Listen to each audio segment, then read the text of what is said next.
Assalomu alaykum, hurmatli kuzatuvchilar. Ana bular kechqurun soat 9:30. Yotishini qaranglar. Hammasi Gitler kaput deydi-ku. Qorni to'ygan, inqillab yotibdi. Kavsh qaytarib, mazza qilib yotibdi. Ana shunaqa vaqtlari kelib, maslahat qilib beraman, kuzatishdi. Masalan, qaysidir qo'ydi mazzasi sal neto bo'lsa, seziladi. Keyin yem yeyotgan payt kuzatish kerak. U vaqt seziladi. Men ko'pincha shu yem yeydigan paytda mana shu yeb bo'lgandan keyin kechga tomon kelib bir kuzataman. Qaysini mazzasi bo'lmayotgan bo'lsa, mana yotgan paytda ko'rib olaman-da. Ko'zidan, turishidan seziladi. Agar mazzasi bo'lmayotgan bo'lsa, kavsh qaytarmaydi birinchi o'rinda. Keyin ikkinchi o'rinda kallasi pastga tushib ketadi. Yem yeydigan paytda bo'lsa, yem yemasdan chekkada turib oladi. Qo'y shunaqa. Shuning uchun shunaqa kuzatib ham turish kerak. Masalan, mana bu qo'zichalar ko'zi og'ridi, ikkovini keyin bitta-bitta. Bugun tetrasiklinmidi? Yo'q. Eritromitsin adashmasam. Eritromitsin degan mazni qo'ydim ko'ziga. Juda zo'r samarali maza o'sha eritromitsin. Odamlarga ishlatiladigan maza aslida qo'ylarga ham ishlatsa bo'ladi. Bu yerda bu ona qo'ylarimiz. Mana shu qo'yimiz tayyorgarlik ko'ryapti. Xudo xolasa. Mana 3 ta 2 ta tug'ilgan qo'ylar bolasi katta bo'lish qiyin deydiganlarga ko'rsatsak bo'ladi. Mana qarang, mana shu qo'ylar mana shu 3 talik. Mana bular 2 talik mana. Bu mana buni bolasi hisori. Bular mana 3 talik. 3 ta tug'ilgan. 4 ta tug'ilgan, to'g'rirog'i bittasi o'lib nobud bo'lgan, bu 3 tasi yonida.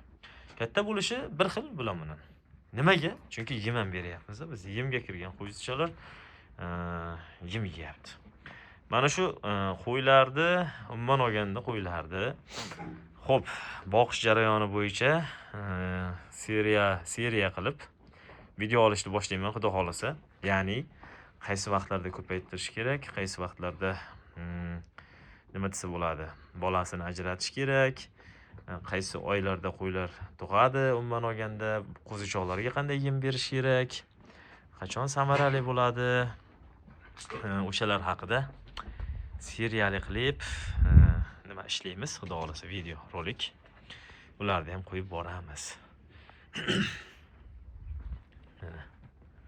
Qo'chqorlar birortasi turgan yo'q, mana qaranglar. Qo'chqorlar. Bularning ichida zotka ham bor. Zotka ham xohlovchilar bo'lsa, hali qo'zitish xohlovchilar bo'lsa, murojaat qilsanglar bo'ladi. Men o'zim ham bir ikkitasini ko'z ostimga olib qo'yganman, zotka olib qolaman deb. Mana turib ketdi. Masalan, mana bittasi. Mana bittasi. Mana shu ham zotka juda ham yaxshi. Kashtan svet rangi, kallalari, garbanoslari mana shunaqa normal. Oyoqlari juda baquvvat. Yana bittasi bor. O'shani ham hozir ko'zim tushsa ko'rsataman. Yosh. Mana shular orqasida qolib ketdi menimcha o'sha. Mana shular orqasida turibdi. Mana shu yerda. Bu ham juda baquvvat, bo'yinlari juda qalin. Qo'zitish. Bu ham qo'zitish. O'sha aytganim ham qo'zitish. Mana bu yerda ham bittasi bor mana. Mana shu ham juda bir shaklga boy qo'y. Mana bu yerda bitta bor mana. Mana bu. Zotka juda yaxshi. Bo'ylari 85-90 bo'yi. Hali qo'zitish bu ham. Vesi 80 kg chiqadi. Joy vesi. Xo'p, endi bu narsalarni to'g'risi alohida bir tema qilib o'rganib chiqish kerak bo'ladi. Bularga ham.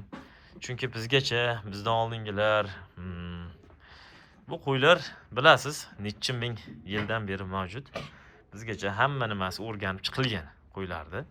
Faqat nima qilish kerak? Izlanib o'sha bizgacha o'rganilgan narsalarni o'rganishimiz kerak bo'ladi. Kattakon rahmat. Kuzatishda davom etinglar. Obuna bo'lishni unutmanglar. Juda ko'pchilik obuna bo'lmaygan. Bo'lmas ekan, manfaatli, foydali ma'lumotlar olyapsiz. Evaziga obuna bo'lib qo'ysalaringiz, sizdan hech nima ketmaydi. Bu bizga motivatsiya bo'ladi. Katta rahmat, sog' bo'linglar.